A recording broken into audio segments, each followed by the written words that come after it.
Dober dan. Evo, verjetno vas najbolj zanima tisti del seje vlade danes, ki se tiče mene in se je ukvarjal z sindikati. Naj povem, da smo na vladi opravili ponovno kar obširno razpravo o načinu, kako se približati sindikalnim zahtevam, kako najdeti do neke mere kompromis in poiskati pot naprej, zato ker zelo pozorno spremljamo, kaj se dogaja v izjavah posameznih sindikatov, kakšna je bila konotacija stavk, ki smo jim bili priča te dni.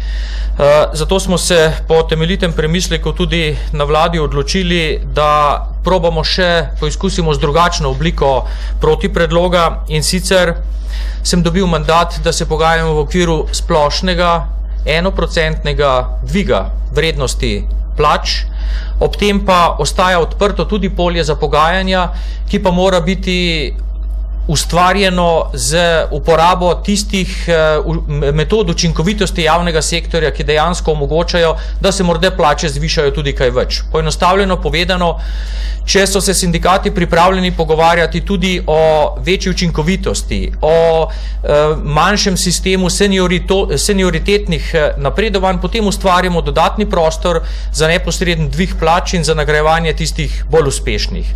Skratka, 1% dvig plače pa je tisti, ki ga je danes vlada opredelila kot kriterij tudi za nadaljevanje pogajanj. Saj v dosedanjih pogajanjih nekako nismo našli med različnimi sindikati skupnega jezika, vsem pa je skupno samo to, da si želijo zvišati plače. Toliko, sicer sem vam pa na voljo za vprašanja. Prosim. Vaše vprašanja o tej točki na dnevnem redu današnje seje vlade? Ja, mogoče. Izvolite, STA. Da je vrtulec STA finančno, koliko bi to zneslo 1% glede na maso plač? No, mi vemo, da je masa plač v javnem sektorju vredna približno 3,5 milijarde. Torej, to je tista izhodiščna pogajalska pozicija, 1% od te izhodiščne mase plač. Okay. Kakšno vprašanje? Hvala. Vkolikor ni, najlepša hvala. Hvala lepa ministru. Nadaljujem. Dan.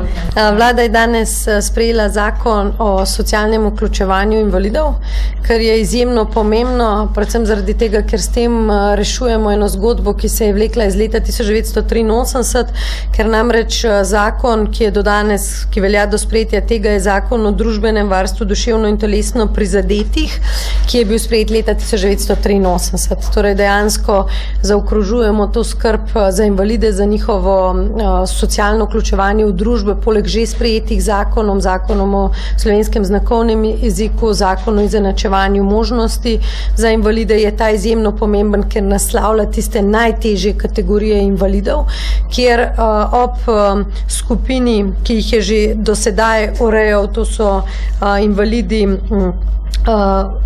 to so upravičenci poleg oseb z zmerno, težjo in težko motnjo v duševnem razvoju in najtežje gibalno oviranih, po novem vključujemo še 3 kategorije, ki do danes niso imele pravic. To je osebe z avtističnimi motnjami, ki imajo tako hudo obliko neprilagojenega vedenja, ki jim onemogoča samostojno življenje in pridobivanje sredstev za preživljanje.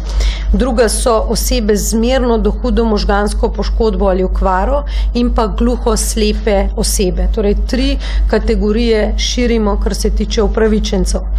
Pomembno je, da s tem zakonom želimo reševati predvsem problematiko mladih ljudi, pri katerih pride do hudih invalidnosti pred prvo zaposlitvijo in zato ne pridobijo pravic po zakonu o pokojninskem invalidskem zavarovanju. Kdor je v službi, dobi pravice po SPIZ-u. To so pa mladi, ki za invalidnostjo ali se rodijo ali ta nastane pred 18 letom. Invalidi s statusom po tem zakonu imajo pravico do nadomestila za invalidnost, kar je zelo pomembno, ker je višja, kot je to danes. Trenutno je ta višina 370 evrov, pri čemer se lahko so upravičeni do varstvenega dodatka, vendar morajo danes izpolnjevati pogoje po socialno-varstvenih prejemkih, torej se upošteva premoženje, da dobijo to višino, po novem in bodo imeli pravico do tega seštevka, to danes znaša 485 evrov in pa seveda tudi izenačujemo dodatek, ki ga imajo po SPIZ-ovem zakonu tisti za pomoč in postrežbo, zdaj tudi po tem zakonu izenačujem, da bodo imeli enako višino. Še ena zelo pomembna novost tega zakona, zakon omogoča prehod v zaposlitev teh kategorij ljudi in po prenehanju, če so na trgu dela, ko prenehajo na trgu dela, lahko zopet ponovno izplačilo za invalidnost tega nadomestila. In pa še ena pomembna stvar, če so na trgu in ne dobijo višine plačila v višini minimalne plače, so upravičeni do tega razlike, da se jim plača tudi to nadomestilo v tej razliki, torej tudi na trgu dela varujemo njihov položaj, ker pa seveda njihova produktivnost ni enaka in je to izjemno pomembno. Poleg tega pa ta zakon vpeljuje tudi podporne storitve socialnega vključevanja. Vemo, da za te ljudi potrebujejo dodatno podporo, da se lahko vključujejo na trg dela in tudi v druga okolja. Te podporne storitve so usposabljanje za samostojno življenje, vseživljenjsko učenje, bivanje s podporo in pa storitve za starejše invalide. Samo ta del podpornih storitev se predvideva, da bo analiza opravljena in da se bo to potem v letu 2019 in naprej z voucherji zagotovilo, torej na zelo enostaven, čim manj administrativno obremenilen način. S sprejetjem zakona in z razvojem storitev socialnega vključevanja nasploh Slovenija sledi konvenciji o pravicah invalidov. Zakon gre po rednem postopku v Državni zbor in računamo, da bo na aprilski seji sprejet. Gre pa res sem vesela, da ga je danes vlada sprejela. Hvala. Vaše vprašanje na temo za ministrico. Ponovno, izvolite. Ja, dober dan.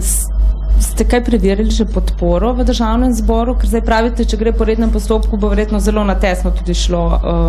Jaz verjamem, ta zakon, sem pozabila povedati, podpirajo čisto vsi tisti, ki se jih tiče. Jaz mislim, da je to ključna njegova popotnica v Državnem zboru, torej vse združenja invalidskih organizacij, vsi tisti, ki jih zakon se tiče, so dale podporo tem zakonom, tudi njim se gre za zahvaliti, sodelovali so zelo intenzivno v delovni skupini, da je ta predlog zakona prišel po tolkem času in da je res široko usklajen, tako da jaz se res ne bojim same poti v Državnem zboru, tudi ne bi šli s tem zakonom, če ne bi imel tako široke podpore.